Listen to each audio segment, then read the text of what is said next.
Oh! Hey, bon matin, comment ça va? Bon matin, ça va bien, toi? Mais j'ai encore l'oreiller d'en face un petit peu, moi, te le dire, là. Ouais, mais moi aussi. Mais c'est normal, on est dimanche. Ouais. Dimanche, bienvenue dans vos dimanches KM sur la route. Ouais. Alors qu'on n'est pas sur la route, mais on va l'être cette semaine, par exemple. On va l'être, on embarque d'un avion Cet tantôt. après-midi! Je m'en vais voir Big Las Vegas. Ouais. Ouais, moi, je suis jamais allée, là, pour vrai. Hop, il y a des portes qui rouvrent. Il y a des portes qui rouvrent, des portes qui T'as ferment. refermé, c'est correct. Non, c'est correct. Ça veut dire que, écoute, tout est beau. Moi, Lucas vient de se lever, puis il est mêlé, là. Hein? Ce qu'ils font là, matin. Alors, on a pelleté dans les derniers jours, on était un petit peu claqués. On va faire dodo dans l'avion. Carrément. Ouais, moi, il faut que je travaille dans l'avion, j'ai des textes à remettre. Moi, je vais dormir. Ben, tu dormiras. Regarde-moi à la face, là, je vais dormir. C'est sûr que je dors. On s'en va à Vegas pour le Shot Show. C'est sûr qu'on va parler de là-bas, plein de nouveautés. Suivez-nous là, dans la prochaine semaine. Ah oui. Vous allez voir de la vidéo apparaître en masse, de la photo apparaître en masse. On va essayer de vous faire un petit live, évidemment, directement de là-bas, si on est capable. Dépendamment un petit peu des rendez-vous qu'on a, parce que ça bouge beaucoup. Vegas, c'est une grosse semaine. Honnêtement, là, on se garde une journée de dodo à la fin de tout ça, avant de revenir dans le réel. On se garde une journée de dodo. On a le temps, évidemment, de sortir un petit peu sur la strip le soir. Puis je pense que cette année, là, on devrait se donner comme mandat de, oui, prendre des photos dans le shot show, mais les sortir un peu aussi. Oui, en fait, de vous amener avec nous autres un peu dans l'univers là-bas. Oui. De toute façon, c'est un peu ça qu'on fait avec les KM sur la route. Je pense que ça pourrait être le fun. De toute façon, probablement qu'on va faire notre KM directement de là-bas. Oui. Je pense que ça pourrait être le fun de le faire demain. Oui, parce qu'on prend l'avion dans la nuit de samedi à dimanche pour revenir après. Fait que ça serait juste parfait. Exactement. On pourrait comme le TP avant d'embarquer dans l'avion parce qu'on va être encore dans les avions. Oui, c'est ça. On n'aura pas de signal à 10 h le matin. Non, on va être dans les avions, on va être dans le ciel. Oui, effectivement. Moi, je pense que ça pourrait être vous sortir ça strip un peu, ça pourrait être pas mal trippant. Oui. C'est quoi, t'as le plus hâte là-bas? De te voir la face. Tu sais, Vegas. Attends un petit peu. T'as-tu dit Elvis ce matin? Check mon remède. Ça te fait pas de la Vegas? Non, mais j'ai hâte de te voir la face. L'opulence de Vegas, il y a de l'exagération là-bas. Tu sais, je veux dire, tout est disponible, mais tu rentres dans les magasins et tu fais comme, moi, j'en ai vu à un moment donné, hey, tu vois, il y a une belle sacoche, 16 000 $. Ouais, il y a juste à la porte. On est 16 000 $? Ah, écoute, il y a des. Il y a vraiment de là à là. Tu sais, c'est un petit peu exagéré, mais il y a moyen. Il y a des Denny's, il y a des McDo, il y a des. Moi, j'ai rien qu'en tête la première photo que tu m'as envoyée du Shot Show. C'était quoi? C'était des distributeurs à munitions.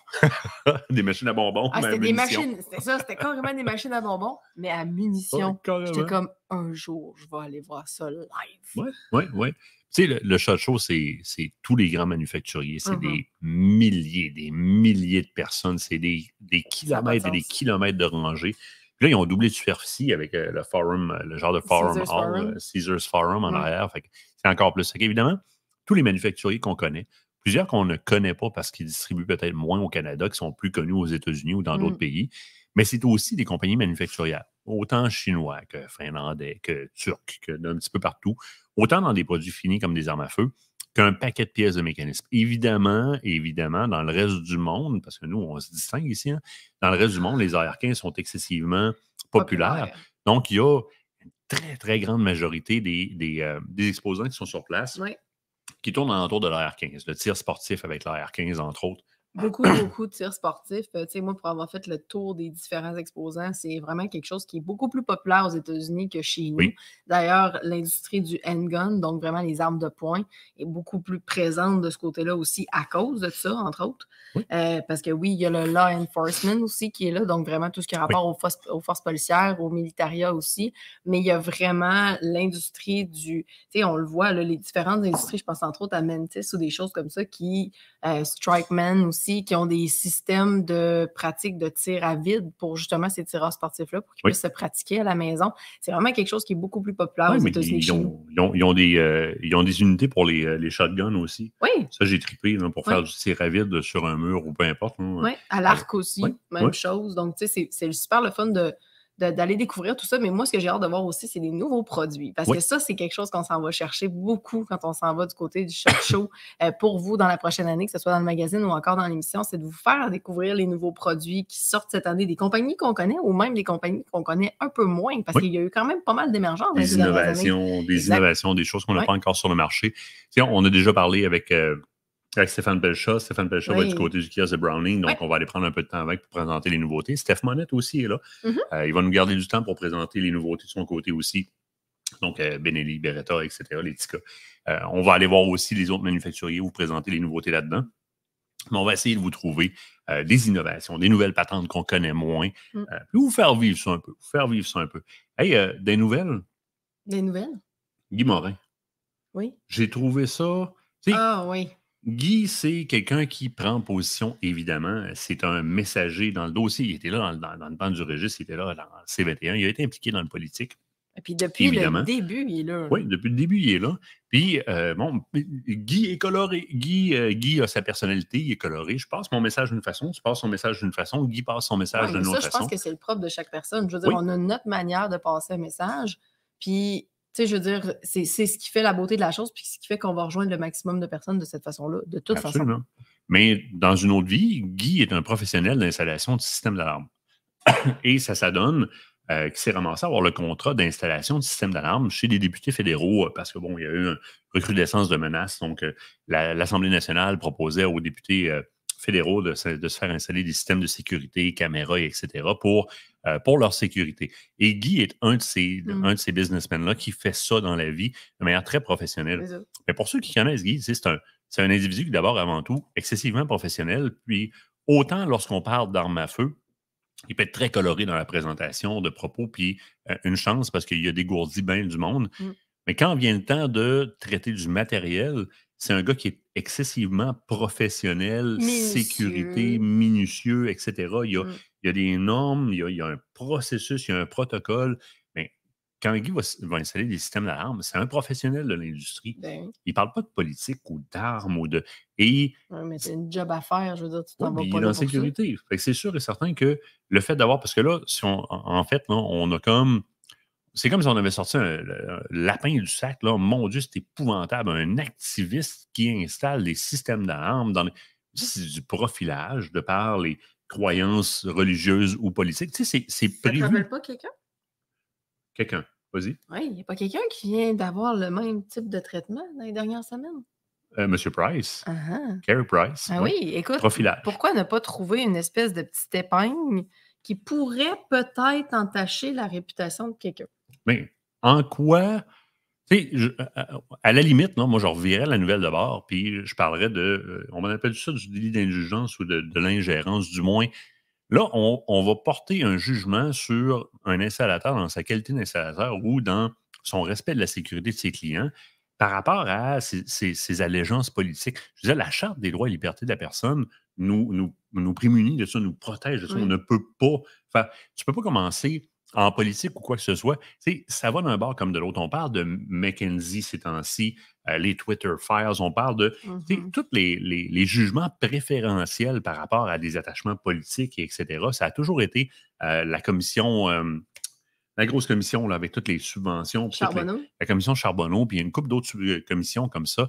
Le traitement préférentiel de contact de différentes industries de par leurs allégeances politiques. Mais là, dans ce cas-ci, justement, ça en est un bel exemple où est-ce qu'on fait abstraction de l'allégeance politique, puis on fait affaire avec un gars qui est professionnel, qui, dans sa vie de tous les jours, sa business, c'est de la sécurité. Il prend ça à cœur, c'est un professionnel. J'ai trouvé ça carrément déplacé de faire appel à ses allégeances politiques, puis de venir entacher potentiellement son caractère professionnel en tant qu'installateur, en tant que business dans le domaine des... Puis, je trouve qu'encore une fois, on l'a vécu là, dans les derniers mois par rapport à C21, c'est de fouiller à tout prix. C'est chasse à la sorcière, fouiller à tout prix pour pointer du doigt, mais de manière zéro objective. Oui, mais c'est même plus d'être zéro objectif, c'est de se tasser. Je vais le dire comme tu l'as dit, c'est de carrément se déplacer le problème. Parce que je veux dire, ça n'a aucun lien et aucun rapport, encore une fois, On essaye d'en atteindre carrément aux individus plutôt que de regarder la problématique en place. Là, je m'attends à ce que suite à cette sortie-là, il risque d'avoir des gens qui vont aller se prononcer là-dessus, c'est clair et net. Mais le débat, il n'est pas là. On veut encore essayer de détourner l'attention. On fait encore le magicien, là. Oh oui, C'est encore la même affaire, là. C'est du pointage du doigt. Exactement. Moi, je trouve ça vraiment dommage parce qu'encore une fois, en fait, l'Assemblée n'est pas totalement réouverte par rapport à la C-21. Non, on va y revenir. C'est ça. Par contre, juste avant, pourquoi pas essayer de envoyer une petite vanne pour voir si on ne serait pas capable de justement déséquilibrer tout ça avant que ça recommence? Puis là, en plus, c'est les méchants hommes blancs. Tu regardes les scandales à l'université, là, des postes qui sont affichés, mais uniquement pour les ethnies ou les minorités. Je veux dire, ça s'en vient à l'inverse. On demande une équité, mais tout d'un coup, c'est plus de l'équité, parce que là, on est rendu qu'on discrimine l'homme blanc, l'homme caucasien de race blanche, c'est rendu un démon. Tu sais, par rapport à Guy, demain matin, moi, je me pointe à l'hôpital avec un des enfants, puis on a besoin de soins, que le docteur, que le médecin, le docteur en médecine ait un turban sur la tête, qui soit d'origine islamiste, qui soit... Honnêtement, moi, ce qui m'intéresse, c'est ses connaissances. Mais oui. Et ce qui peut me rendre comme service dans le cas présent. On parle de sécurité au niveau de la santé de mon enfant. Mais Guy, c'est un professionnel dans ce milieu-là. Mais oui. Le jugement n'a pas sa place. Le rattachement aux opinions politiques n'a pas sa place là-dedans. Si tu veux, pour aller installer des systèmes de sécurité comme ça, il a fallu qu'il se qualifie aussi au niveau sécurité. Donc, il a fallu qu'il soit enquêté. Là, à un moment donné, quand tu es enquêté, c'est un petit peu comme quand on pointe les propriétaires d'armes à feu présentement, avec tout ce qu'on passe comme qualification pour avoir le droit d'avoir une arme à feu. Tu as été enquêté, tu as des enquêtes aux 24 heures maintenant qui sont possibles, etc. À un moment donné, lâcher le morceau, Guy, c'est la même affaire. Il est enquêté, il a été certifié pour faire ça. Oui. On s'en fout complètement de son allégeance politique. Il est professionnel dans ce qu'il fait. Là, c'est ramassé. Moi, c'est parce que ça sort pas sur la scène publique. Puis comme je dis, ça n'a pas lieu d'être. Ça pas. Puis, encore là, on s'en va parler. Puis je comprends, je veux dire, à partir du moment où on s'expose sur la place publique, puis qu'on vient prononcer, qu'on vient se prononcer dans un débat aussi majeur que celui-là, Guy a été vu sur à peu près toutes les plateformes médias au fil des années. Puis c'est correct. Mais je veux dire, il y a une limite. Là, on est rendu qu'on attache son travail personnel au débat par rapport aux armes à feu. Ça n'a pas sa raison d'être. Je veux dire, on est complètement à côté de la traque, encore une fois. Moi, c'est ce que je déplore beaucoup. Là, on voit des stations de télévision qui font appel à Guy lorsqu'ils ont besoin d'une opinion professionnelle qu'on va qualifier de pro-armes parce que c'est le choix qu'il décide de prendre. Moi, je vais dire comme propriétaire légitime d'armes à feu. Donc, ils font appel à Guy lorsqu'ils ont besoin d'une opinion professionnelle là-dessus. Puis là, tout d'un coup, c'est le clown de la place. Tout d'un coup, là, on a trouvé quelque chose pour faire de la nouvelle, on va en faire de la nouvelle. C'est réducteur en tabarouette. C'est Québec. C'est très Québec. Carey Price a décidé d'aller vivre ailleurs. Il y a la possibilité de le faire. Il a décidé d'aller vivre ailleurs pour ce genre de raisons-là. Ce n'est pas le premier, ce ne sera pas le dernier, assurément. Il y en a beaucoup, s'il n'y avait pas d'attache, ce serait... Et j'en entends parler tous les jours, ça. C'est quoi? Il y avait justement, à Choix Radio X, il y avait des segments spécifiques là-dessus sur les... Je me souviens pas c'était quoi le terme, là, les gens qui sortaient du Canada ou qui sortaient du Québec, qui allaient vivre ailleurs. Puis, ils prenaient un certain temps par semaine pour parler avec...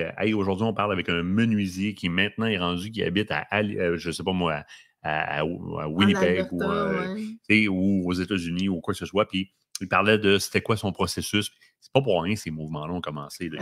On se distingue comme société, mais pas nécessairement toujours positivement. C21, dans les dernières semaines, j'ai eu les deux genres de questions. Qu'est-ce qui se passe? Tu ne parles plus de la C21? Bien simple, les comités permanents sur la sécurité nationale n'est pas recommencé. La dernière rencontre, c'est le 8 décembre. On va en avoir bientôt. Le Parlement recommence, donc les comités aussi vont recommencer. Puis l'autre type de question, là, situe-nous, qu'est-ce qui se passe avec ça? D'où ça vient? Comment? J'ai l'impression qu'on peut refaire un petit tour rapide, mettons à partir du début. Pourquoi on en est rendu à ce niveau de débat-là? Moi, j'ai l'impression que ce qu'on a demandé à tout le monde de faire aussi durant le temps des fêtes, d'en parler avec les gens autour. Là, tu vois, on a recommencé à faire des lives depuis début janvier, puis là, on sent justement cette espèce de question-là de peux-tu me faire un recap? Peux-tu m'expliquer ça arrive de où? Puis je pense que c'est nécessaire de le faire. Retour rapide un petit peu sur les événements, ou pourquoi on en est rendu là, qu'est-ce qui s'est passé. Puis on a aussi l'autre portion qui nous dit, bah, vous criez au loup, vous capotez pour rien. On a encore de ça.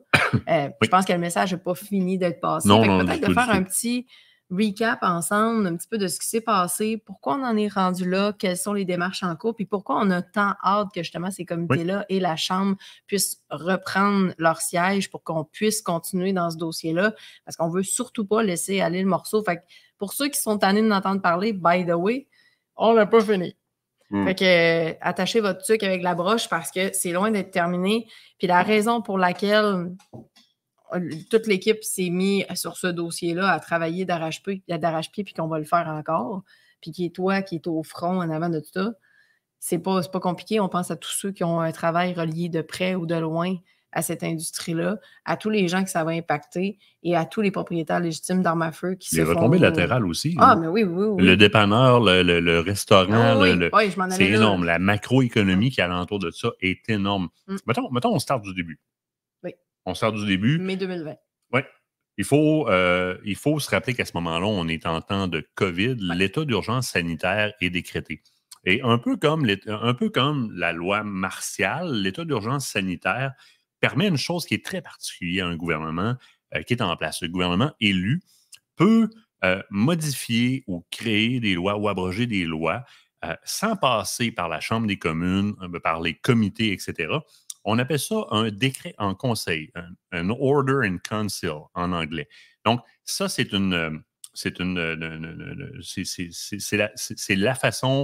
la seule façon de passer un ordre en conseil ou un order in council, un décret en conseil, c'est quand il y a l'état d'urgence sanitaire ou encore la loi martiale. On se comprend, là, ça veut dire qu'un gouvernement peut passer une loi sans opposition, sans conseil des ministres, sans, voyons comment il s'appelle, sans sénateur, sans absolument rien, c'est upfront. On passe à ce moment-là la loi C-71 et c'est donc le Bill C-71 et on dépose la première version de C-21. Jusque-là, eh bien, C-21 est déposé et au départ, on parle d'une loi qui va mettre des choses en place pour protéger les rues contre la criminalité armée. Ouais. Et on commence à discuter. Et dans le discours, eh bien, il y a deux grands monuments. Il y a d'un côté le côté légal, le côté policier qui parle de la provenance de la criminalité armée, d'où viennent les armes, et on identifie clairement la source à ce moment-là. Et d'un autre côté, on a un peu les acteurs des tragédies du passé, qui eux autres poussent beaucoup, beaucoup sur les armes des tragédies du passé. On a déjà, ça clash déjà beaucoup parce que d'un côté, on veut mettre en place des moyens qui vont cibler les armes qui commettent des crimes, et d'un autre côté, on veut à tout prix éliminer de la surface de la planète Canada tout ce qui peut se rapprocher de près ou de loin aux armes qui ont été utilisées, dans ces méfaits-là dans le passé. Donc, il y a un côté mémorandum plus des tragédies et un côté plus fonctionnel au niveau de la constatation de ce qui se passe. Puis, une première liste est faite. Dans la première liste, le fameux AR-15, la Ruger Mini 14, qui sont très, très, très associés à des problématiques dans le passé. Et on décrète à ce moment-là, pour la première fois, et ses variantes. Et de l'AR-15, on retient toute la partie ergonomie.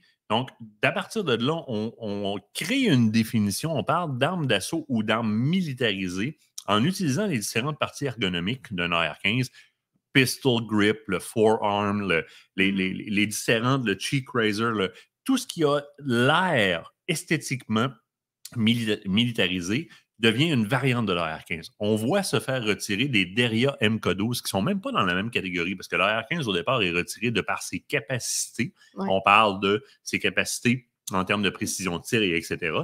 Et là, on arrive avec des choses comme le Deria MK12, puis là, on pourrait en nommer bien plein, là, qui est un fusil de calibre 12 qui a un pistol grip puis qui ressemble à... Là, les gens chassent le petit gibier avec ça. Fait que déjà, on part dans un grand débat. La rogne populaire lève du côté des propriétaires légitimes d'armes à feu. Mais dans une première vague, on voit surtout les tireurs sportifs se lever. Et à ce moment-là, on tente de brasser un petit peu les chasseurs parce qu'on dit aux chasseurs, écoutez, là, Il y a aussi une définition d'un maximum de puissance à la sortie de la bouche du canon de 10 000 joules, puissance nominale, et une définition sur l'angle du canon en termes de millimètres pour les fusils. Donc, vous pourriez être ciblé. Puis déjà, ça, en 2000, je ne me souviens pas trop quoi, la première élection des libéraux, c'est-tu 19, si je ne me trompe pas? On disait en ondes à ce moment-là, je parlais de ce que M. Trudeau voulait mettre en place. Et déjà, oui, ça, c'est 2019. À ce moment-là, il avait parlé d'une association potentielle des armes semi-automatiques à percussion centrale dans un potentiel système de contrôle des armes à feu. On arrive à la fin de cette première phase-là. Il y a des comités consultatifs, on invite des experts à venir se prononcer sur qu'est-ce qui devrait être dedans, pourquoi, etc. On drop la première liste. D'à partir de là, les événements font boum, boum, paf, paf, et là, l'incompréhension s'installe. On y va avec un gel national des armes de poing. Ouais. Et il faut comprendre que, encore une fois, oui, peut-être les armes de poing, et on le comprend, sont plus présents dans la criminalité, mais les armes de poing qui sont présentes dans la criminalité proviennent de l'autre bord de la frontière. Ce sont des armes qui sont criminalisées. Ce ne sont pas les armes des propriétaires légitimes d'armes de poing, les tireurs sportifs, l'IPSC, etc. On fait un gel national. M. Trudeau sort et annonce un gel national des armes de poing. Là, à ce moment-là, les comités consultatifs ont déjà passé, ont donné leurs opinions sur les différentes armes, etc.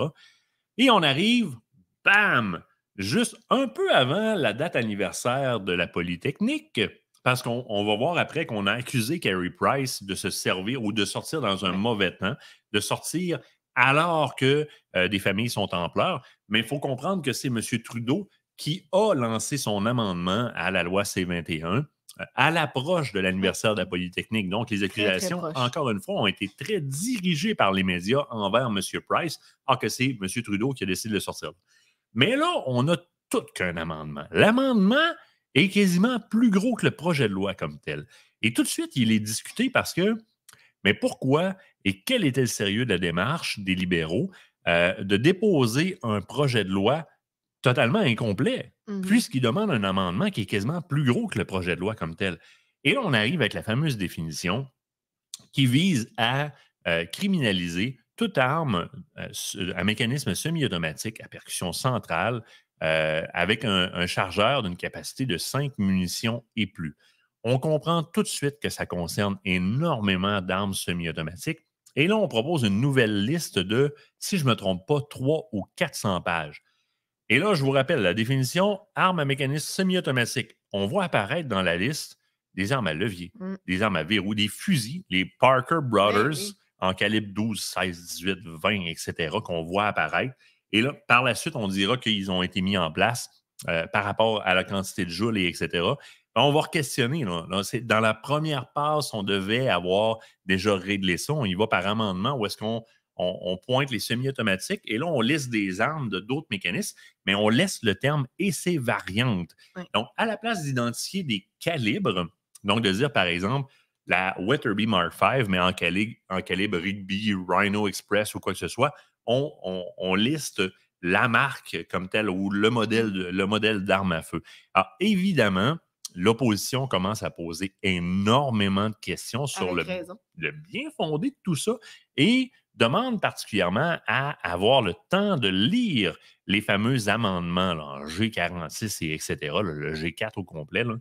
Et puis, on se rend compte rapidement que ça ne fonctionne pas dans le comité permanent sur la sécurité nationale, puisque entre autres, Raquel Dancho, M. Lloyd, M. Motz, tentent de poser des questions, de faire comme, attendez, là, on n'a pas toute l'information. Là. Est-ce que c'est à 5 munitions à sa mise en marché au Canada, mais là, s'il y a des chargeurs aux États-Unis, comment est-ce qu'on...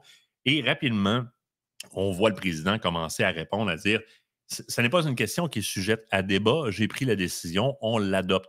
Alors là, ça commence à lever les rognes pas mal. Ça a levé pas pire. Et c'est le cas de dire, les armes lèvent. Rapidement, on va avoir les événements qu'on a connus. Mme Dancho qui se fait mettre à la porte de la Chambre des communes, traitant M. Mancini de menteur. Parce qu'à toutes les fois qu'on pose la question, mais pourquoi des armes de chasse sont dans la liste que vous avez établie? Les libéraux répondent non, on veut protéger les Canadiens des armes capables de faire des tueries de masse, des armes d'assaut. Mais attendez, vous avez des armes de chasse, il y a des casseux, un coup, des fusils là-dedans. Non, non, voyons, les conservateurs sont creux dans les poches des lobbies d'armes à feu pour essayer de défendre de telles armes meurtrières. On protège les Canadiens contre les armes d'assaut. Oh, des casseux un coup. Non, non, non, vous ne comprenez pas, c'est pour la sécurité publique. On protège les Canadiens des armes d'assaut. Il n'y a pas de dialogue bidirectionnel. C'est unidirectionnel et on ne répond pas aux questions. Et ça va activer un petit peu les troupes du côté des autres partis. On commence à avoir, même au niveau du Parti libéral, certains députés qui se prononcent contre.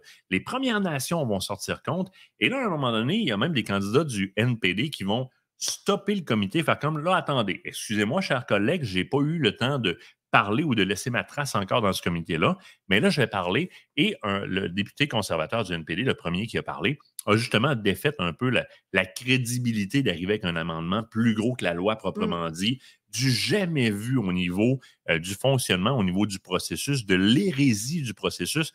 Et là, ça commence à débouler.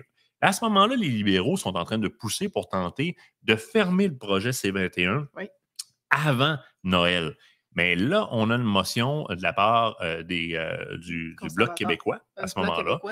Le Bloc québécois qui fait comme « Ah, OK, je pense qu'il faudrait revoir un comité d'experts parce qu'on a l'impression que dans l'ensemble de ce qui a été fait, on a besoin de consultations supplémentaires parce qu'il y a des choses qui ne fonctionnent pas. » Et là, on commence à voir plus de NPD qui commencent à reculer, même M.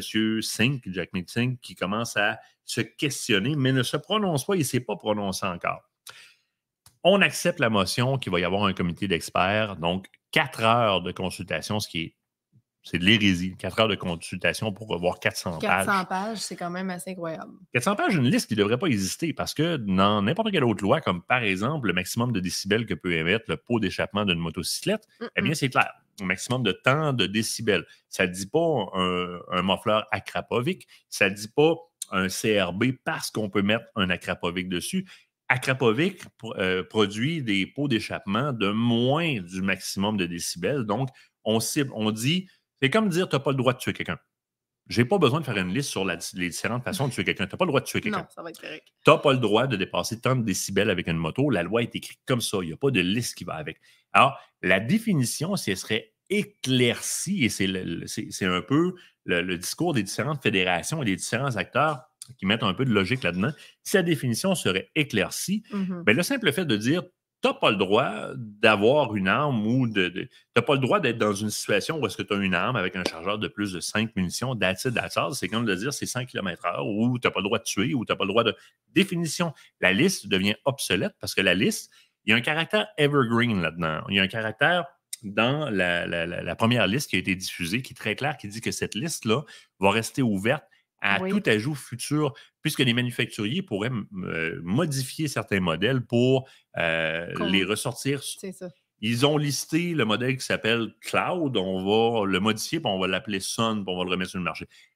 Tout le monde se comprend pour dire on n'a pas besoin de la liste pour ça. Si la définition est claire, l'arme doit rentrer dans une définition pour être légale et that's it, that's all. Donc, on parle rapidement même de rentrer dans C-21 pour, à la limite, la bannir. Et là arrivent des malheureux incidents avec des gens de minorités visibles ou d'autres ethnies dans le cadre de la loi C5, où est-ce que le même gouvernement, les libéraux, ont donné accès aux peines minimales et aux peines purgeant en collectivité, aux crimes proférés avec des armes à feu ou est-ce qu'il y a des armes à feu de présent, mais en ciblant du moins, on veut réduire la surreprésentation des Premières Nations et des minorités ethniques dans les centres pénitentiaires, ce qui est encore là profilage du côté. On est en racisme inversé.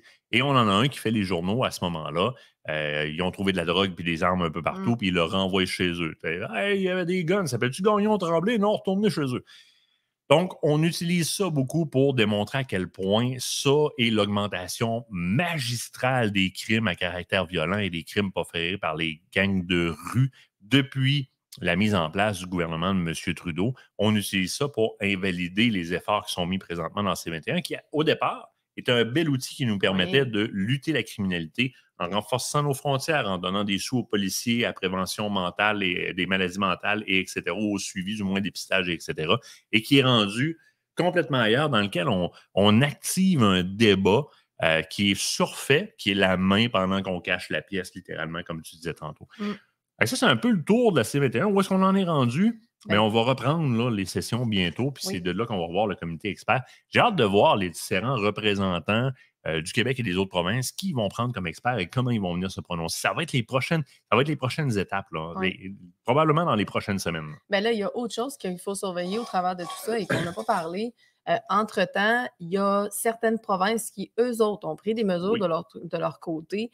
D'ailleurs, il y a l'Alberta. Oui, l'Alberta. Donc, il y a un des responsables au côté de l'Alberta qui déplore cette fameuse liste-là d'armes en disant, comme dans toute législation, lorsque les policiers sont dotés de ce qu'on appelle un pouvoir discrétionnaire, se retrouvent face à une situation où ils doivent faire preuve de leur jugement à ce moment-là pour pouvoir appliquer une loi en vigueur, et bien là, avec les modèles et les connaissances sur le terrain et en matière d'armes à feu que les policiers peuvent avoir, ils pourraient avoir plusieurs problématiques en justice par la suite.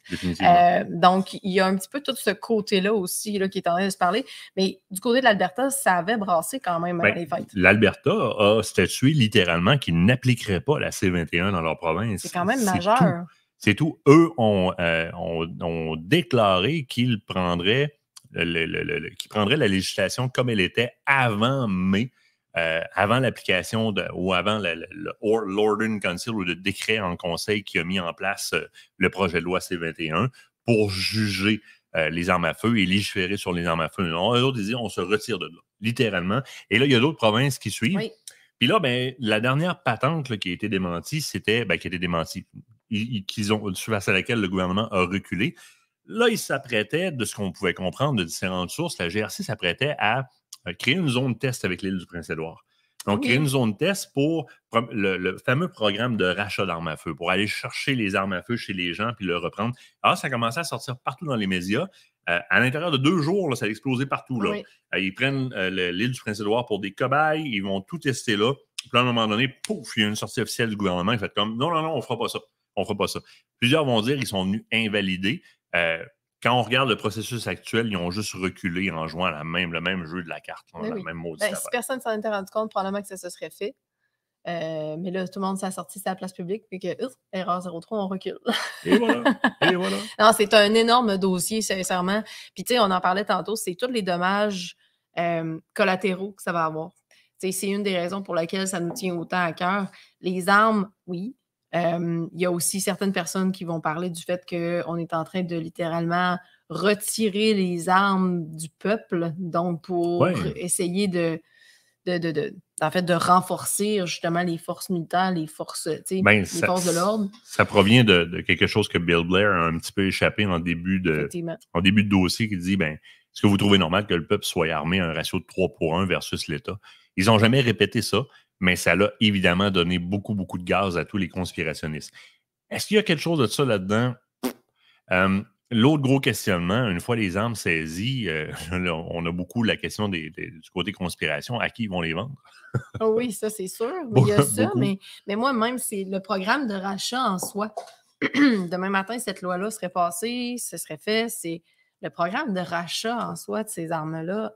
C'est des millions. Des millions et des millions et des millions. Ça n'a pas de bon sens, tu sais. Puis, dans la faisabilité de tout ça, avant les fêtes, le gouvernement se retrouvait devant une impasse parce que les services de police ont refusé, si jamais cette loi-là passait de cette façon-là, d'aller récupérer les dites armes.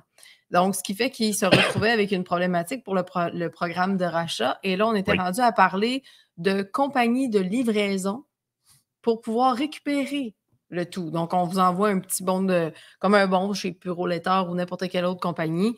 On vous envoie le bon, vous le collez sur votre colis et vous renvoyez ça au gouvernement. Ça n'a pas fait l'unanimité à partir du moment où certaines compagnies de transport ont été interpellées de ce que j'ai compris. Parce que j'espère que ce n'est pas Intellicom, j'ai l'impression qu'ils ont comme disparu de la map, eux autres. Je sais pas, écoute, il y en avait 5 passant dans la rue par jour, ou 5 le matin, 5 le soir. On n'a plus un. Toutes les Amazon, on rentre par là pas.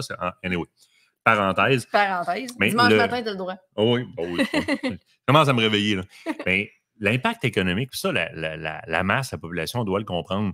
L'impact économique en termes de perte dans une industrie qui produit des millions de dollars de tout ce qui est latéral à ça dans ce qu'on profite lorsqu'on se rend au champ de tir pour pratiquer le tir sportif ou on se rend à la chasse, aussi pour les pourvoyeurs, les EC et les CEPAC, la quantité de clients américains qui traversent, de clients non canadiens, de non-résidents qui viennent chasser au Canada et qui font vivre certaines pourvoiries qui, là, parce que leurs armes, évidemment, pour la majorité, se ramassent problématiques à entrer au Canada, ne viennent plus. Puis après ça, le programme de rachat proprement dit, c'est des millions et des millions et des millions de dollars. Pendant ce temps-là, on dit au système d'éducation, au système de la santé, on n'en a pas. Je reviens à Tous contre un registre pour la santé mentale contre le registre des armes à feu, qui était un groupe qu'on avait mis en place dans le passé, Pierre Lefebvre, Michel Terrien, plein de monde comme ça. C'est encore très, très, très d'actualité parce que Jean Larivière en parlait d'ailleurs dans une entrevue avec Ernie Wells, pas plus tard que cette semaine. Puis c'est ce que moi, je ramène souvent. Une arme, c'est un matériel inerte. Elle n'a que d'intention que celle que peut lui donner celui qui l'opère. Puis celui qui l'opère, si c'est une personne en détresse, va trouver une autre façon d'arriver à ses fins. C'est Puis ça, c'est évident. C'est sûr, certain. Puis tu sais, moi, j'ai commencé à faire beaucoup de sensibilisation avec des organismes qui pensent ne pas avoir été impactés dans tout ça puis qui ne comprennent pas trop pourquoi ça nous tient autant à cœur. Via les différentes plateformes de réseaux sociaux, vous le savez, on rentre en contact avec différentes personnes, différentes strates aussi d'entreprises. Et je pense entre autres aux associations touristiques. L'industrie de la chasse et de la pêche est relativement intrinsèque. Tu as parlé des Américains qui viennent chez nous, mais c'est quand même intrinsèque dans le sens où les gens vont se promener pour s'en aller sur leur territoire de chasse, vont se diriger d'une région à l'autre. On l'a vu, entre autres, en temps de COVID, quand on s'est retrouvés un petit peu confinés dans nos régions. Ça a posé plusieurs problématiques pour les gens qui voulaient se rendre dans d'autres régions pour pouvoir aller pratiquer leur sport, pratiquer leur loisir. Donc, c'est vraiment une industrie qui vient favoriser l'économie touristique. Moi, j'ai commencé à faire un petit peu de sensibilisation de ce côté-là et là, j'ai commencé à voir des lumières allumées au cours des derniers jours particulièrement, puis à faire comme, attends une minute, là, ça me concerne, moi, ce dossier-là. Je veux en savoir un petit peu plus. Effectivement, ça peut avoir des retombées énormes, tu sais, puis là, on voit que ça commence à ouvrir les horizons un petit peu. Là. Ça a largement dépassé qu'une simple question d'arme à feu. Là. C'est vraiment beaucoup plus gros que ça. Je veux parler aux non-chasseurs qui attendent une place à l'hôpital ou un implant cochléaire ou quelque chose comme ça parce qu'il n'y a pas de budget dans le domaine ou qui attend après une psychologue pour son jeune parce qu'il n'y a pas de budget au CHSLD, au CLSC ou quoi que ce soit. Et dites-lui qu'on s'en va mettre des centaines de millions de dollars au vidange pour cibler une catégorie de propriétaires d'armes à feu qui, historiquement, n'est pas présent dans la criminalité au Canada. Donc, tirer ça complètement dans le beurre, c'est comme de dire on va réduire les accidents de voiture, on va interdire les tondeuses dans la ville de Québec. C'est carrément ce qu'on est en train de faire. Puis, by the way, on va racheter les tondeuses, puis c'est ça. Puis, tu sais, dans cette même optique-là, on aurait dû peut-être mettre les efforts en place pour améliorer les systèmes de contrôle qui sont là. Jean Larivière en parlait justement dans l'entrevue avec Ernie, à dire on a un système en place qui visiblement est désuet parce qu'il y a eu certains incidents, il y a eu certains... Bissonnette avait son PPA. Bissonnette en est le bon exemple, justement. Propriétaire légitime d'armes à feu, il est arrivé un incident, malheureusement. Il y a des vies qui ont été... qui ont été perdues dans tout ça. Je veux dire, le système en place semble être vraiment défaillant. Est-ce qu'on pourrait mettre l'emphase là-dessus, s'il vous plaît, et mettre l'emphase sur les individus? On est dans un retour en plus de COVID. Je veux dire, il y a eu une hausse de la criminalité dans certaines grandes villes. Détresse de santé mentale. Détresse de santé mentale immense. Et il y a, entre autres, j'essaie de rentrer en contact justement avec les gens en matière de prévention du suicide parce qu'il y a eu des études qui ont été faites post-pandémie. Par la société pour voir un peu comment se porte la société. Et le taux d'appel, je n'ai pas encore les stats, je t'avais de recevoir, mais le taux d'appel a augmenté de manière fulgurante. Les gens, je veux dire, quand on appelle là-bas, ce n'est pas forcément parce qu'on veut passer à l'acte, mais on a besoin d'en parler, de dire ça va pas, j'ai besoin d'avoir une oreille externe qui... Bon, tu sais, des fois, ça va être ce numéro-là qu'ils vont utiliser et le taux d'appel a explosé dans la dernière année. Donc, on voit qu'il y a vraiment une problématique sur laquelle il faut mettre l'emphase, puis on n'est pas en train de se diriger du tout du bon côté. Il y a un directeur, il y a un professeur de l'université qui est sorti avec une donnée incroyable, pan-canadienne, qui faisait le ratio entre les suicides dus à la COVID puis les décès qu'on a réussi à épargner avec les mesures qu'on a mises en place. On est déficient. On est déficient dans les moyens qu'on a mis en place. Tu sais, C'est un peu comme les campagnes barre ton arme à feu, l'entreposage sécuritaire. Vous savez, les chasseurs sont conscients de ça. Les chasseurs et tireurs sportifs, les propriétaires légitimes d'armes à feu, sont pour une sécurité au niveau des armes à feu, sont pour la mise en place de moyens de contrôle des armes à feu qui commettent des crimes. On a des moyens en place, on a des campagnes sur la sécurité des armes à feu. InfoSuicide de prouver d'ailleurs qu'une arme à feu barrée, dans un large pourcentage des cas, ben le taux de réfléchissure augmente le temps de débarrer ça. Fait que ça peut empêcher bien des choses. Okay. Du moins, on va revenir avec la C21 la minute que ça va commencer à bouger. Mais là, on a fait un live sur l'Afrique la semaine passée. Rapidement, oui, il reste quelques places. Oui. Et tu sais, puis là, vous nous écrivez des messages. Il reste-tu de la place? Oui. Est-ce que tu es intéressé à venir? Et là, 2 ou 3 jours plus tard, oui, je serais intéressé dans tel groupe, en telle date, telle date. Oh, mais là, il en restait quand tu me l'as demandé. Là, il n'en reste plus. Ouais. Je peux pas. C'est quand même limité. Là. Fait que c'est hurry up. Si vous voulez des places, là, on refait le tour rapidement. On ne refait pas le live de jeudi. On refait un petit tour très rapide. Avec toi puis Pat, c'est long, ça, un live de même. Où est-ce qu'on s'en va? On s'en va chez Eland Safari, au nord de l'Afrique du Sud. Tu vois Pretoria et Polokwane dans le haut de ton écran, présentement dans le haut de la carte, mais juste un petit peu au-dessus de ça, à la frontière du Zimbabwe et du Botswana, juste sur le long du fleuve Limpopo. C'est là qu'on s'en va. Donc, on est loin des grands centres, on est loin de la East Cape, on est loin de la Cape dans le bas, Cape Town, etc. C'est une grosse pourvoirie avec beaucoup de surface pour les animaux, donc c'est excessivement grand. On passe par Amsterdam, parce que c'est la seule escale qu'on va faire. On part de Montréal, direction Amsterdam. On prend l'avion jusqu'à la beauté des paysages sud-africains qui sont incroyables. Les levées de soleil qui vont vous laisser des souvenirs de fou. Évidemment, comme dans n'importe quelle pourvoirie, les armes, on passe les essayer au champ de tir parce que les armes, dans les forfaits qu'on offre, sont inclus. L'avion est inclus, les armes sont inclus, le pourboire est inclus, la nourriture est inclus. Vous avez un chalet privé avec air climatisé, votre linge lavé à tous les jours. La boisson alcoolisée est inclue avec modération. Les boissons douces sont inclus à profusion. C'est un guide par 2 chasseurs. Il n'y a pas d'extra à l'exception de la chambre d'hôtel à l'aéroport de Johannesburg pour pouvoir voyager de jour. Et qu'est-ce qu'on avait dit d'autre, non? Les frais de... pour importer vos trophées par la suite, pour ramener vos trophées au Canada, donc vos crânes, peaux et cornes au Canada, bien là, évidemment, c'est vous qui payez le transport. Mais fichu de beau voyage, parce que vous allez avoir beaucoup d'animaux. On est en gang avec les Québécois. On mange excessivement bien. Toutes sortes d'animaux tout le tour. Les déjeuners, les dîners, les soupers se font du côté du lodge. On mange la viande qu'on chasse. La balance de la viande est donnée aux populations locales alentour de nous autres. On nous fait à manger, ça c'est le backstrip d'un animal, on nous fait à manger sur le braille littéralement. Juste l'autre bord, l'autre plaque, c'est du crocktail que là, de la queue de crocodile qui est en train de cuire, littéralement. Les possibilités là-bas, elles sont très larges en termes d'animaux. On part du Blue Wildebeest. Et ça, tu étais contente, hein? Ben ça, moi, j'ai été impressionnée. Parce que, tu sais, c'est le fun. Des fois, peut-être, on est dimanche. Je peux peut-être en parler un peu. Là. On va rallonger. Là. Généralement, c'est des animaux qui se promènent de un en troupeau. Oui. Hein? Fait que, longue journée, c'est la première journée. C'est ma première journée en Afrique. Je suis à la limite, tu sais. On s'est levé de bonne heure. On n'a pas trop dormi parce qu'on avait voyagé de nuit cette fois-là. Ce qu'on refera pas. Fait qu'on était très, très, très fatigués. On était à la fin de la journée. Le soleil commence à se coucher. C'est... Tu sais, comme semi-pénombre un peu, comme nos fins de journée de chasse. Fait que, tu sais, le crépuscule s'installe, on s'assit, tu sais, dans le truck, on est bien chill, parce que ça fait un bout que, tu sais, on n'a pas vraiment vu, tu sais, de quoi qui fit dans les gibiers qu'on cherche, là. Tu sais, on a vu plein d'animaux, mais on n'a pas vu dans les gibiers. Les girafes, on a vu plein de patentes, juste en rentrant dans le parc, pauvre girafe. Oui, tu sais, on voyait de quoi, mais c'était pas dans ceux-là qu'on cherchait. Fait que, tu sais, tu tombes un peu plus smooth, là, t'es comme, hey, wow, ça va. D'un coup, le truck arrête. Il est là. Même pas 100 pieds. Il est tout seul, pas en carte. Fait que l'histoire fait que ça c'est comme, tu sais, c'est arrivé très, très, très vite. D'ailleurs, pour Beverly, j'ai failli péter un tympan pour petite. Elle prenait des photos, elle était juste à côté du canon. Elle était juste à côté de moi.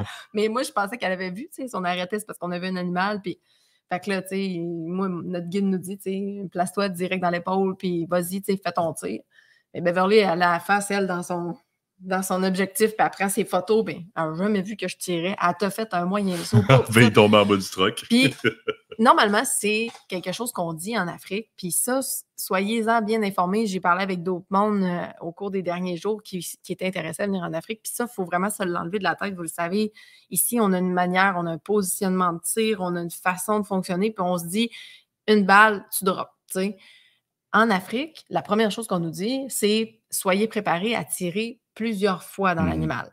C'est des animaux qui sont excessivement résistants. Je l'ai vécu, entre autres, avec mon Blessbuck. Une belle shot, poumon, cœur. Ça a couru, cette affaire-là. 1,8 000.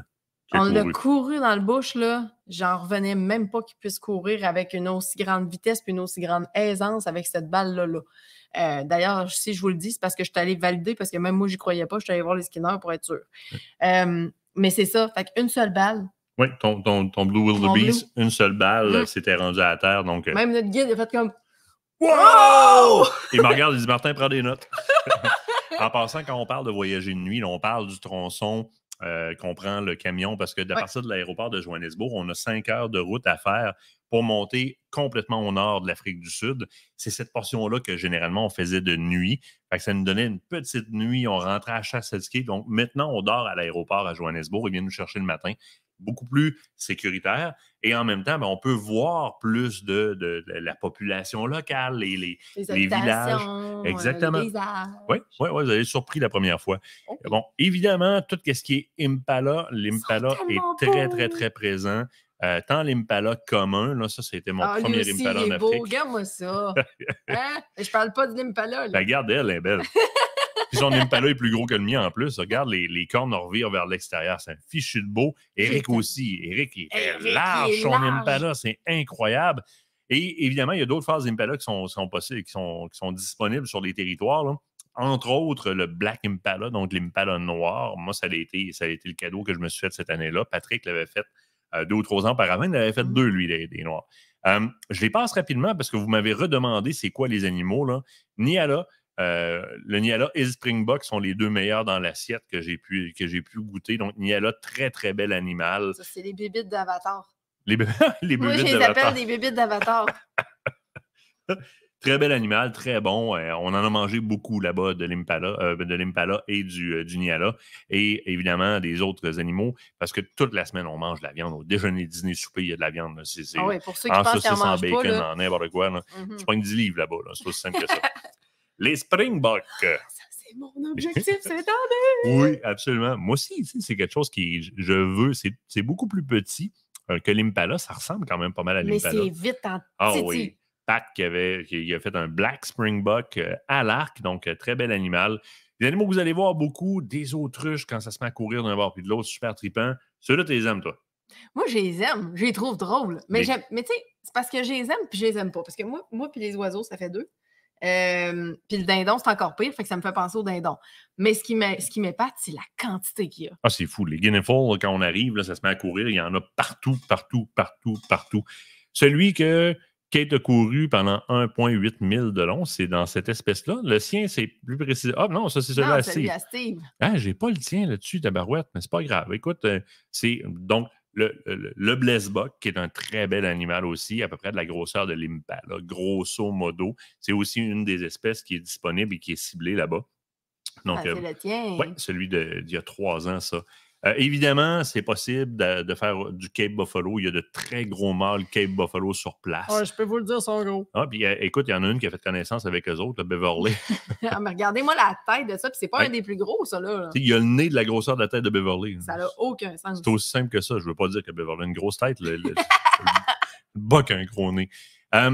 Bushbuck, probablement une des meilleures viandes. Ça goûte le bœuf bien vieilli. Là. C'est très, très, très intéressant. L'élan, évidemment, qui est Eland Safari. L'élan, ça vient de là. C'est énorme, plus gros qu'un orignal en termes de poids. Ça n'a pas de sens. On l'avait à côté de nous. Oui, c'est comme... Puis ils ont de l'élan du Cap et ils ont de l'élan de Livingston aussi. Donc, ils ont les 2 variétés d'élan. Il y a peut-être d'autres variétés d'élan, mais eux autres, ils en ont 2. Magnifique Gemsbuck Lorix. Ça, quand tu vois ça passer en troupeau, c'est assez hallucinant. Et assez ça hallucinant. court sur un moyen temps. Toi, ça, t'avais aimé ça aussi, le prochain? Oh oui! Écoute-nous! Ça, j'en revenais juste pas. Quand tu m'as envoyé ta photo, la première fois que tu es allé en Afrique, là, puis que tu m'as envoyé ça, là, j'en revenais juste pas. J'étais comme, mais ça se peut pas. T'as-tu vu la grosseur de cette patente-là? As-tu remarqué l'angle qui est à côté dessus? Un Winchester modèle 70.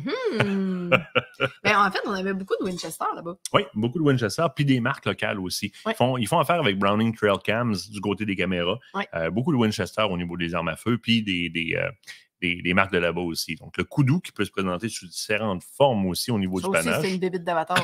Oui. Ça, ben, on en voit partout. Nous, on les chasse pas. Tu les vois partout, mais ils ne les voient pas. À part si elle est plantée en plein milieu de la route. Là. Ah oui, il a fallu décrire de quoi ça avait l'air une girafe. Tu finis par la voir. Ben, je n'étais pas seule de Beverly aussi à chercher. Hey, elle était tellement pas loin de nous autres, elle n'était même pas à 100 pieds de nous, puis on la voyait même pas. C'est fou comment ça se camoufle.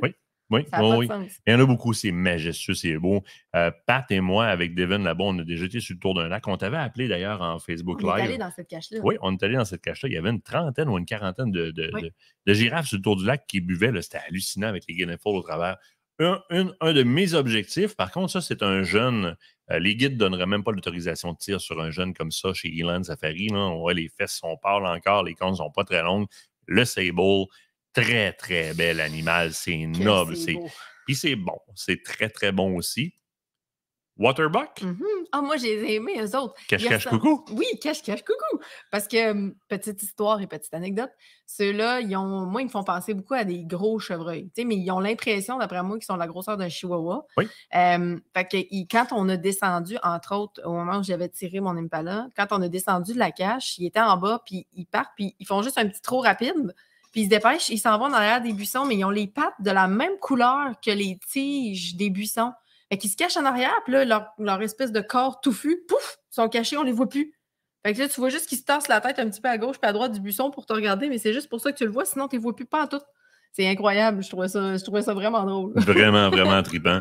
Une bébête que moi, je la trouve moins belle, mais c'est quand même assez prisé en Afrique. Le Red Hartebeest, mais ça court vite. C'est un moyen temps. Ça, c'est ce que Priscille a eu à récolter. Ça. Oui, absolument. Et c'est, je pense que c'est le deuxième plus rapide en Afrique du Sud, littéralement. Là. Donc, c'est quand même très, très rapide. Particulier, hein, une tête presque de démon. Là. C'est comme, c'est assez hallucinant. Là. C'est assez hallucinant. Mais tu sais, l'Afrique, c'est ça aussi. Là. C'est beaucoup, beaucoup de trucs spéciaux qu'on n'est pas habitué de voir. Ça, là, c'est tout petit. Là. Ça fait quoi? 3 pieds de long par 2 pieds de haut? Ouais, c'est fou. Là. Ça, c'est minuscule. Là. Oui, absolument. Ça, puis tu sais, j'en ai vu. On en a vu quand même pas mal là-bas. Mais c'est impressionnant. C'est quand, justement, ça, tu considères ça comme un mâle mature. C'est un mâle mature. Ben, regarde, je vais t'en montrer un. Là. J'en ai récolté un, moi. Ça, là, c'est un vieux mâle. Là. C'est un vieux mâle mature qui était rendu infertile, donc qui n'était plus capable de reproduire, qu'on a collecté. C'est du Steenbok. Il y a aussi du Diker. Ça fait partie d'une grande famille qu'on appelle les African Tiny Tens. Les African Tiny Tens, c'est des petites espèces qui sont présentes en Afrique. Et c'est un peu en opposition aux Big Five, là, les éléphants, les lions, etc., que nous, on ne chasse pas. Eh bien, à place de faire comme un hat-trick qui s'appelle le Big Five, ben, on fait les Tiny Tens. Inquiétez-vous pas, le léopard que là, on ne fait pas partie. Là, non, mais ça donne un bon aspect de grandeur, par contre, avec les animaux à côté, de voir qu'ils sont vraiment pas gros. Moi, ce qui m'a frappé en Afrique, c'est, bon, de un, tout veut ta peau. Tu te rends compte que tu fais partie de la chaîne alimentaire, littéralement. C'est clairement pas toi qui es au top. Non. Puis, l'autre chose, c'est justement cette opposition-là entre les tout petits animaux et les énormes animaux. C'est fou, c'est comme les deux extrêmes. Moi, la première fois que j'ai vu le Diker passer dans le chemin, j'ai dit parce que quand tu le vois sur pattes, je l'avais vu en photo. Oui. Mais quand je l'ai vu sur pattes, puis j'ai vu apparaître dans le chemin, je me souviens, moi, puis Beverly, la seule chose qu'on a dit, mais c'est un chat. C'est tout petit. C'est tout petit, effectivement. Je vous fais défiler dans le bas un peu les informations. Dans les places où est-ce qu'il reste de la place, du 21 avril au 30 avril 2023, le groupe Mix 1, il reste de la place. Il reste de la place aussi du 29 avril au 8 mai, le groupe Mix 2, qui sera accompagné par Patrick et Priscille.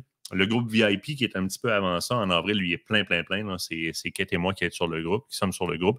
Le groupe Filles de Bois, du 7 mai au 14 mai, un peu plus court comme voyage. Kate et moi allons être avec le groupe.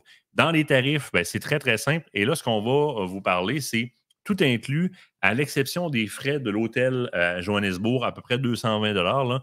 Mais le reste, là, tout est inclus. Avion, pourboire.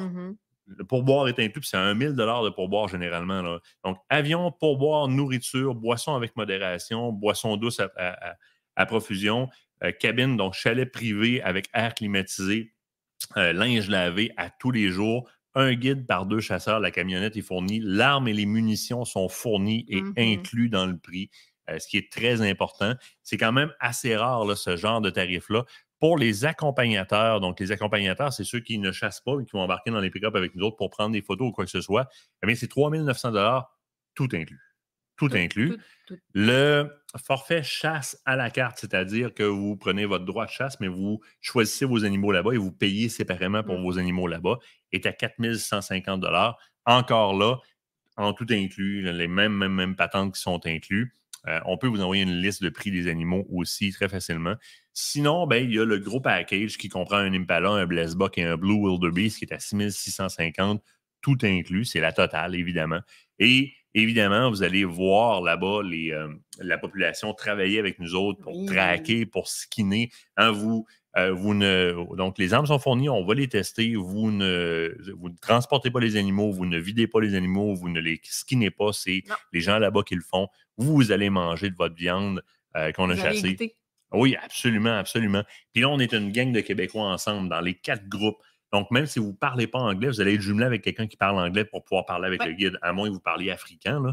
Mais ça m'étonnerait beaucoup. Bonne chance. Sinon, tu as quoi à dire sur le trip? J'ai juste hâte d'y retourner. J'ai vraiment, vraiment hâte, sérieusement. C'est tellement incroyable. Puis, tu sais, je vais le répéter puis je vais le redire 150 fois. J'étais la première à ne pas vouloir aller là. Oui, absolument. Puis, j'ai juste hâte d'y retourner, sincèrement, parce que c'est tellement enrichissant. Puis, je sais que vous allez me dire c'est niaiseux, mais ce que j'ai retenu le plus, oui, c'est cool de voir ces animaux-là, mais c'est même pas ça. Puis Martin me l'avait dit, puis je pensais pas que c'était à ce point-là. Puis pourtant, je suis quelqu'un qui va vraiment prêter attention à ce genre de petits détails-là, les petits sons, la couleur de la chaloupe, tu sais, ces petites affaires-là qui viennent nous chercher puis qui nous remettent dans un souvenir. Et là-bas, les odeurs, le lever du soleil, les sons, le son le matin là, des oiseaux, là, l'arbre là, sur la pourvoirie là, qui est plein. Mais celui que le soleil se lève direct en arrière. Ah oui, c'est fou. Mais il y a ça, mais pas ça. L'autre à côté du lodge là, qui est rempli d'espèces d'oiseaux. Oui, le soir, il y a des bush babies là-dedans, des petits lémuriens, là, des petits marsupiaux, qui est comme un petit singe. Là. Mais il y a tellement d'espèces d'oiseaux. Parce que quand je me suis installée avec la caméra pour filmer l'arbre, là, j'essayais d'aller zoomer. J'étais comme, il y en a un là. Celle-là, il est donc bien coloré. Il y en a un autre là. C'est quoi? Il y avait toutes sortes d'oiseaux. C'est hallucinant. Là. Il y a des petits lézards qui se promènent partout. Puis, un gecko, un lézard, un parlant de ça, pour les autres bébites que vous n'aimez pas, oui. La saison où est-ce qu'on va là-bas, avril et mai, pour les Sud-Africains, c'est leur automne. Alors, le matin, il fait 5-10 degrés Celsius. Là. Il n'y a pas d'insectes piqueurs. Les serpents sont en hibernation, sont serrés dans les trous. Il n'y a pas de scorpions, il n'y a pas de migales, des tarentules ou quoi que ce soit. On est dans la saison où il n'y a rien de tout ça. Par contre, c'est la saison où est-ce que la majorité des espèces rentrent en reproduction. Vous allez voir des impalas faire du rattling dans les branches, se battre entre eux autres, caler, grunter. C'est hallucinant. Ça bouge beaucoup, beaucoup, beaucoup. Là. Oui, c'est vraiment le fun d'avoir allé. Fait que, vous avez de l'interaction qui est là, puis vous allez probablement même ressentir certaines similitudes avec vos chasses ici, entre autres avec l'Impala, la manière dont le rut se passe, à l'exception de la manière dont il va rassembler ses femelles. Sinon, c'est pareil. Là. C'est du rattling, c'est des glandes préorbitales, c'est le grattage à terre, c'est même affaire. C'était impressionnant de voir ça aller. Très impressionnant. Moi, la première fois que j'ai entendu un Impala, je pensais que c'était un gros cochon qui s'en venait. Moi aussi. J'étais sûre. Je m'en souviens parce qu'on était en train de chercher mon Blessbuck. Oui, absolument. Absolument. Écrivez-nous. Mais soyez clairs et rapides parce que les places que vous demandez, dépendamment des dates, là, il reste des places dans les groupes mixtes, il reste des places aussi. Filles de bois, vous avez demandé un groupe, on vous a fait un groupe. C'est le temps là, de vous emmener dans le groupe Filles de bois. Donc, écrivez-nous. Mais écrivez-nous d'emblée que vous êtes intéressé. Comme ça, si on attend après votre réponse, puis hop, oui, elle était disponible la place, mais elle l'est plus. Soyez quand même assez rapide. Écrivez-nous sur nos Facebook privés, c'est le plus facile, à Kate et à moi. Donc, quand vous écrivez sur nos Facebook Pro, on va les voir un petit peu moins souvent parce qu'il y a un département web qui s'en occupe. Généralement, c'est des questions plus générales. Venez sur nos Facebook privés. Martin, je veux une place en Afrique ou Kate, je veux une place en Afrique. OK, c'est beau, on regarde les dates ensemble, puis croyez-moi, là, on vous appelle au téléphone quand même assez rapidement pour vous expliquer le trip. Il y en a qui ont fait des sauts. Parce qu'on est comme, ah oui, OK, bon, ben parfait, es-tu disponible? Oui. Ben, sur vidéo. Là, de même, là. On veut vivre une expérience. Hein, ce sont des voyages qu'on a négociés, que Pat a négociés pour nous autres, de façon à ce qu'il n'y a pas d'agent entre les deux qui fait de profit. C'est la pourvoirie qui fait affaire avec vous. Pat s'occupe de percevoir le paiement pour la pourvoirie. Il n'y a pas de profit qui se fait, il n'y a pas d'agence, on s'en va là-bas. C'est tout en canadien. Ouais. Si vous voulez un animal de plus là-bas, le prix qu'ils vont vous donner est en canadien, mais ils vont donner le même prix à l'américain à côté, mais en américain. Donc, ça a été négocié pour nous permettre de vivre des belles expériences avec vous autres. Fait que c'est sûr qu'on est rapide à faire comme yes, venez en Afrique, on va aller triper ensemble. Écrivez-nous, parce que sinon, ça va à 2024. 2024, on sort les dates bientôt. On a déjà des dépôts de données là, pour 2024. Il y en a une couple qui. Je ne sais pas c'est quoi les dates, mais voici mon dépôt de 50%. Moi, je t'amène sur un autre petit sujet. Écoute, c'est l'arrivée en kiosque du nouveau magazine Aventure Chasse-Pêche. Merci en passant à tout le monde qui nous envoie des commentaires. C'est le fun de savoir un petit peu si vous aimez le contenu. Il y a une équipe qui travaille fort et d'arrache-pied en arrière de tout ça. Je sais qu'il y en a plusieurs qui ont apprécié le visuel, entre autres du magazine. Mélanie, encore une fois, qui a fait une job de feu. On y arrive toujours avec des idées pauvres petites, puis on fait comme... Pas-moi de quoi. Essaye de faire ça. Elle arrive tout le temps avec quelque chose qui est débile. Regarde ce qu'elle a réussi à faire. On veut illustrer que la faune est en danger si on ne s'en occupe pas, qu'il y a des choses qui devraient être faites présentement pour sauver l'orignal, sauver le chevreuil. Elle nous arrive avec des idées comme ça, c'est comme simplement magnifique. N'oubliez pas une chose, hein, vous le savez, on est en train de vous bâtir comme toujours des belles promotions. Donc, vous avez un concours annuel, entre autres, avec la compagnie Imago. Donc, vous pouvez gagner si vous vous abonnez. Donc, à la fin de l'année, on fait les tirages et puis vous pouvez gagner une fameuse tente. Voyons, aide-moi. Comme un prêt à camper. C'est ça, un glamping, une tente de glamping. Merci, c'est le mot que je cherchais. Allez voir Imago, tente ou glamping. Vous allez voir sur leur site, ils font des utopias, ils font un petit peu toutes sortes de tentes sphériques, etc., des genres d'igloo.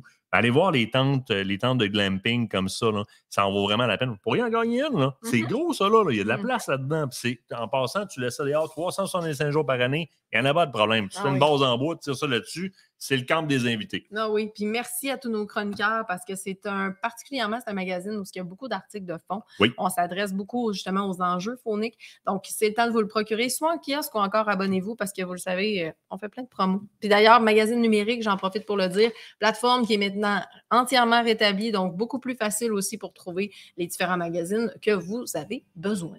Absolument. Inscrivez-vous à notre infolette. Inscrivez-vous à One Signal aussi pour savoir tout ce qui se passe en temps réel. La minute qu'il y a quelque chose qui sort, nous autres, on va-tu faire nos bagages? On s'en va. Non, on fait nos bagages. On s'en va dans l'heure ou on s'en va se coller sur nos enfants. Moi, ouvrir ma valise. Si tu me dis que tu l'as fini, moi, checker ce qu'il y a dedans. On s'en va se coller sur nos enfants, puis on part en avion tantôt, puis on vous tient au courant, on vous amène avec nous autres. Restez à l'écoute, puis regardez. Là, One Signal, vous allez voir si on rentre en live à partir de Vegas. Allez vous abonner. Là. Salut, gang! Salut tout le monde!